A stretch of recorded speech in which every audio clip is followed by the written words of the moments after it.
This past week, I had my entire family in town. My brother and sister-in-law, their kids, and their grandkids. And then my son and his girlfriend were here too. So we had 4 generations of people running in and out of my house for 5 days. It was absolute chaos, and I loved every single second of it. But why do I share that with you? Well, the truth is, we all have busy, crazy lives. And so getting us all in one place does not actually happen that often. And so while they were here, I pulled my brother and sister-in-law aside, and then we pulled our adult children aside in my media room with tears in our eyes and planned my mom's funeral. We didn't do that because we don't care about her or we've given up on her. We actually did it because of how much we love her. And I realized something. One of the hardest acts of love is preparing for the day that your heart will break. See, nobody prepares you for what it feels like to choose songs, discuss burial plans, or talk about what mom would want while she's actually still here. Welcome back to Chat with Nat, Conversations That Count, the podcast where we talk money, caregiving, legacy, family, faith, and the conversations that truly count. Today's episode is brought to you by Casa de Confidence Productions. Julie and Dan Collins are the kind of team every podcaster dreams of. They're supportive, professional, and incredibly talented in making your voice come through confident and clearly. If you've ever thought, maybe I should start a podcast, go connect with them at casadeconfidence.website to get more information about what your show could look like. All right, I kind of laid it out there in the intro what this week's episode is about, and it's having the hard conversation nobody wants to have, planning ahead for a loved one's funeral. Before I jump all the way into this week's episode, of course, we're going to cover Nat's money tip, which is funeral costs are rising faster than most families realize. The median cost of a traditional funeral with burial in the United States is now between $8,000 and $10,000. With cemetery plots, headstones, flowers, travel, and reception costs, many families spend between $12,000 and $20,000. Cremation these days still averages between $6,000 and $8,000 when all services are included. Nearly 1 in 4 Americans say they have no savings specifically set aside for final expenses. And many families put funeral expenses on credit cards or have to borrow money during grief to cover those costs. I see a lot of GoFundMes to help support these costs as well. Over half of adults have not documented their end-of-life wishes either. What do you want that to look like? Is it sad and solemn? Do you want a celebration? Do you not want anything at all? People think that funeral planning is morbid until they're forced to make emotional decisions in a hospital hallway with zero preparation. And that's what I'm hoping this episode can open your mind to as I share our experience in going through this planning. So why did we decide to pre-plan? The honest truth is my family got here on a Saturday afternoon, and Sunday morning they're staying at an Airbnb because I can't accommodate like 18 people in my house. But my brother loves kolaches. They're from Utah, and I guess they do maybe have 1 or 2 places there you can get them, but he loves them here. And so I got up early Sunday morning before they came over, and I went to the kolache store and grabbed a bunch of stuff. And on my way home, one of the things I love to do is listen to worship music when I'm in the car. Like you will see your girl rocking out to some worship music if you ever drive by. But as I was listening to the song that was playing and stopped at a red light, I just had this feeling come over me that said, you have everybody in one place. Maybe it's time to plan for the final expenses and what the funeral should look like for mom. And so when I came home, it was just me and my dad. We sat down, and of course, it's an emotional conversation, y'all. Definitely. By far one of the most emotional conversations we've ever had. But I asked my dad what he wanted and what mom wanted. And we put together an outline, he and I, that I could go over with my brother and sister-in-law and our adult children when they came over later. So family being together created an opportunity to do something that I know for a fact would be absolutely overwhelming for me. See, I mourn my mom every single day as a caregiver. And if you're a caregiver, I think you understand that. I don't know what it will look like when she does pass. What I do know is I'll be extremely focused on getting my dad through that difficult time. So it's not just what I might be feeling, it's going to be helping carry him through one of the hardest days of his life when the time comes. And I knew I'm a planner for big things like this. And what I knew is that I could not be in the throes of dealing with that and try to plan a funeral at the same time. I also wanted to know, yeah, we had an outline based on what my dad's thoughts were, but I wanted to know how everybody wanted to participate. I wanted to talk to them about honoring mom's wishes, things she does want and doesn't want, that my brother and dad and myself and my mom had talked about when she first got diagnosed. But the truth is, caregiving eventually is going to include end of life preparation. And for me, knowing that we have the core of all that put together, and it's just making some phone calls when the time comes that none of us are hoping for to come soon. And at the same time, don't want mom stuck in the state she's in forever. Again, if you're a caregiver, you probably understand that sentiment. But knowing that we have that taken care of just makes things so much easier when the time comes. It's hard to emotionally acknowledge the reality that that could be within weeks or months. It could even, she may settle in this state for a year or so. Who knows? But what we do know is we're prepared with the details of her funeral that can allow us during that time to focus on one another and the emotion that we're all carrying. What we're talking about today is the difference between giving up, which we have not done, and being prepared. And that was really the catalyst for me feeling like we needed to have these conversations. And they were beautiful conversations, emotional, every single one of them, but also very beautiful. Caregiving teaches you something powerful, that love plans ahead, love prepares, love protects people even after you're gone. But in addition to that,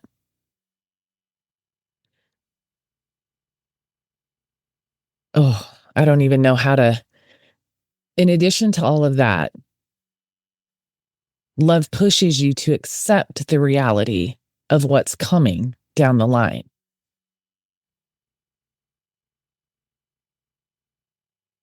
The truth is, I didn't feel guilty having this conversation. I knew that I was prompted by something bigger than me that knows who I am, how I function, and what that timeline's going to look like. Yes, I have a background in wealth strategy. I work with people every day to set up their estates, to set up their financial plans for retirement, for long-term care, for all of those things. I talk about all of that in this podcast. But I feel like I was prompted to do that then because the opportunity presented itself. And because of that, I didn't feel any guilt in having the conversation. But I do think a lot of people might. Like, is it okay we're having this conversation when mom's still here, dad's still here, spouse is still here, whoever it is that you might be caregiving for? And it's okay. Listen, caregiving brings guilt on every single level, no matter what's going on. So if you do feel guilty talking about it, that's okay too. I'm just a believer that there are required difficult conversations when you're talking about end of life, whether it's putting an estate plan in place, what caregiving might look like, what final expenses and burying a loved one might look like. And for me, and I think for my family, to know we've had that conversation and we have a majority idea of what that's going to look like, I think was an incredible relief to know that we don't have to be trying to balance all of that when we're going through the experience. Now, my parents do have a plan. They bought plots, but I've got a message in to the place where they purchased those to talk about other expenses. What else can we prepay? What, based on what we want to put together now, what does cost look like? Just to make sure that we're set up with all of that as well. But the other side of it is, like, family members process grief differently. And like I said, these were emotional conversations. Tears were shed. And because of how people process grief or carry the heavy and hard, that's why I wanted everybody's feedback on the outline. Were they comfortable doing the thing that my dad wanted me to ask them to do? And a couple of them switched around what we were going to do, and we adjusted things. But what a relief it is to know that that is not an emotional exhaustion that I'm going to have to carry in the future, because we've already gone through the process.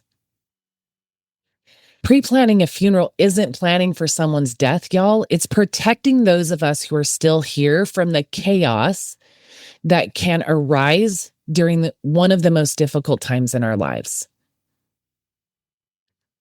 So what are some of the things that families should actually discuss? Well, funeral wishes. See, here's the benefit of, instead of sitting in a place having to wonder. Now, you may know your loved one well, and it may not be that hard to do, but I think there are people who struggle during that process of what would they have wanted? Because a lot of times we may make decisions based on what we want for ourselves or we're comfortable with, but it may not actually fit with within what they would have wanted. And that's the benefit of having these conversations when they're still here. And like I said, when my mom was diagnosed, we had some of those conversations with my parents, my brother and I did, in putting together their estate plan and setting up all of their financial stuff. Okay. But we were talking the details of the actual funeral here. And so we led that conversation from what we did know mom didn't want, and what dad wanted, because he can still communicate that to us, and most importantly, what he would think mom would want. So having those conversations are really important. But getting to the details, are we talking burial or cremation? What kind of religious preferences are involved? What kinds of songs, readings, or speakers, whatever you're planning, do you want to be involved? What kind of clothing will they be buried in? The type of service. Is it going to be a religious service or at a funeral home? And where is the cemetery or final resting place? Which, as I mentioned, my parents have already bought plots. And so we already knew that answer. But it's all those other little things. And then also, this is an opportunity to ask, whether you're planning for yourself or a loved one, is the will and trust updated? Are beneficiaries reviewed and set and updated? Is there funding in place for the funeral? Have you reviewed life insurance and financial accounts and investments and things like that they have, to know where everything's at and what the process looks like when your person passes, so that you can manage that paperwork better? Do you have account access and passwords that you need to resolve any of their issues, to access money at the bank, to pay for things? Do you have power of attorney and healthcare directives, which I deep dove into in last week's episode? So if you haven't listened to last week's episode, please go back and listen to that. It deep dives into the paperwork that can protect your family when somebody passes. And there's a bunch of information in there. So those are the types of things to talk about. They're so vitally important. And look, also, there may be some difficulty in those conversations. People don't agree. And that's where you can lean on your loved one and what they want. And those decisions can be shared now instead of later, where if there are things to work through as a family, you're able to do that before you're in an emotional nightmare, because that takes it to a level that can destroy family relationships. What's the financial reality of dying without a plan? Let's talk about it. Funeral homes are going to require payment quickly. A lot of times families will make emotional overspending decisions because you're in the middle of it and you want it to be all of these things. And you also just want to get through the planning process, right? So you may make decisions or spend on things without fully realizing what they cost or realizing the impact down the road to the overall financial situation. Because the truth is, caregiving has already drained finances. You need to understand what's still there. And that's why having these conversations early is you can create an account with those funds there so you know you have that in place.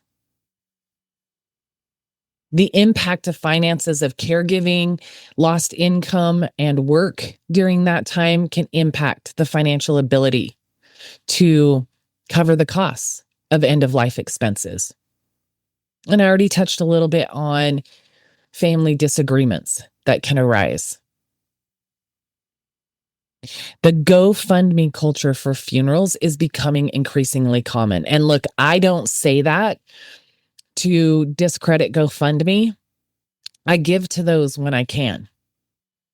I also hate seeing them because every time I see a GoFundMe for funeral expenses, it means that there was a family unprepared for that. And they're walking with a financial burden on their shoulders in addition to the emotional burden that they're carrying. And that's why I have those conversations with all my clients. That's why I consistently tell you guys, my listeners, to have those conversations so you can be prepared. If you have to save a little of time, you can start doing that now instead of trying to scrape it all together later. But for those that don't have it, GoFundMe, I think, has been a godsend. I would love to know that people have had the conversations, have the financial account set up, and just don't have to worry about it at all whenever that time arises. 70% of Americans die without adequate end-of-life planning. Most caregivers have reduced their work hours or leave their jobs altogether, and the average caregiver already spends thousands annually out of pocket. I've talked about that in past episodes. I'm sure I'll talk about it again because it's so important. People do not understand what that looks like. The financial impact of caregiving doesn't end at death if there's no preparation. It continues. The people left behind are now carrying and dealing with the impact of that once their loved one is gone. So then let's talk about what pre-planning actually gives us. Well, it gives us peace, clarity, reduced uncertainty, confidence that we're meeting the wishes of our loved one because we're doing exactly what they asked us to. It strengthens family communication because you're having hard conversations. And let me tell you, those relationships being stronger when a loved one passes is so vitally important. So to have those connections stronger instead of weaker, I think is a game changer. And then, of course, it's going to reduce that future financial burden on those left behind. So the question is, was it painful? Absolutely. But it also felt loving, responsible, mature, and even sacred. There were tears shared. There was vulnerability. There were sweet little stories shared in that room. And that was a beautiful coming together of the legacy that my parents created. And I know brought us closer together, not just for those few days that they were here, but will continue to hold us close together for as long as this road continues. And beyond that, we're all going to pass at some point. To know that our connection as a family is stronger is an incredible blessing. Some of the things that I never expected to feel, though, is laughing unexpectedly during serious planning. Like just thinking about some of the things that mom would want or wouldn't want. Like as we were going through those things, my mom is Polynesian, and it is a culture that has a lot of really strong traditions, sorry.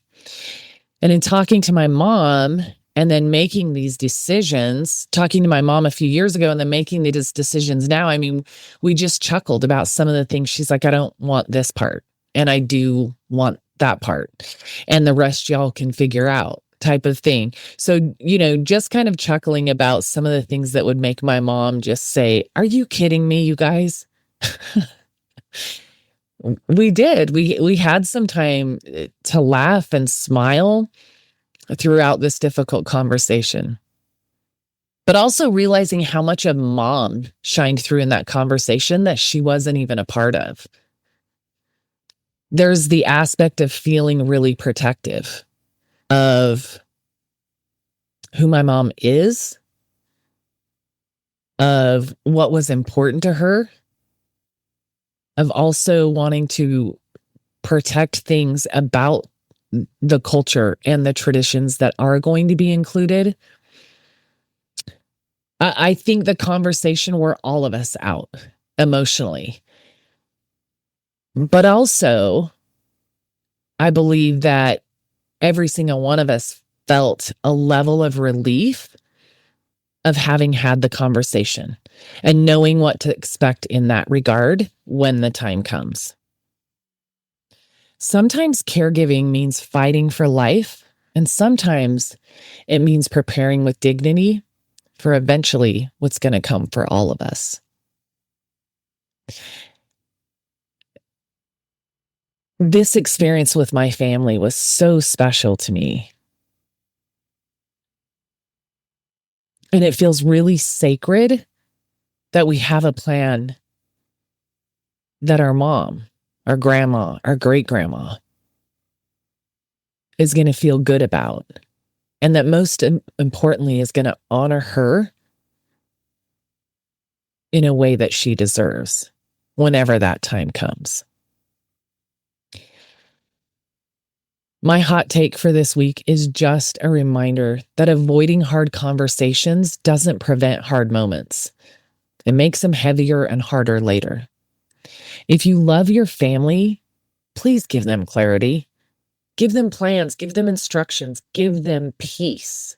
Because grief is already heavy enough without confusion, financial stress, and family conflict piled right on top of it. I want to challenge you guys this week to have one difficult conversation this month. Or review beneficiaries and documents that you have. Maybe ask your parents about what their wishes are. Explore final expense planning. There are final expense insurance policies you can get that will cover the cost of those things. There are some phenomenal plans that actually include all of the planning pieces, in which case I could take all the information I gathered and I could give it to a concierge show, so to speak, of exactly what is wanted and what it needs to look like. And at the time of my mom's passing, would then be able to pick up the phone and say, hey, mom passed away. We need to go ahead and get everything started. And they make all the phone calls. Even though you have the plan, they're actually making the phone calls to start the process of everything for you. These aren't plans my parents have or put together. They didn't even know about them, but it is a plan that I have so that everything can be put together. And when my time comes, my son has to only make one phone call and everything will be handled. Tonight, please hug your people a little tighter. Tell them that you love them. And remember, preparation isn't fear, it's love in action. And at the end of the day, maintaining and strengthening the love we have for the most important people in our lives, isn't that the ultimate goal? It's the only thing we can take with us. And we'll work like crazy to make a mark on this world. But are we working like crazy to make a mark on the people we love most? Thank you for being here with me again this week on Chat with Nat, Conversations That Count. And I look forward to meeting with you again next week. Next week, I'm going to be talking about my caregiving setup. How do I have things arranged and why? What are some of the tools and things that make my world in hands-on caregiving for my mom just a little bit more organized and easier? So I look forward to sharing that message with you on next week's episode. And until then, take care and stay safe.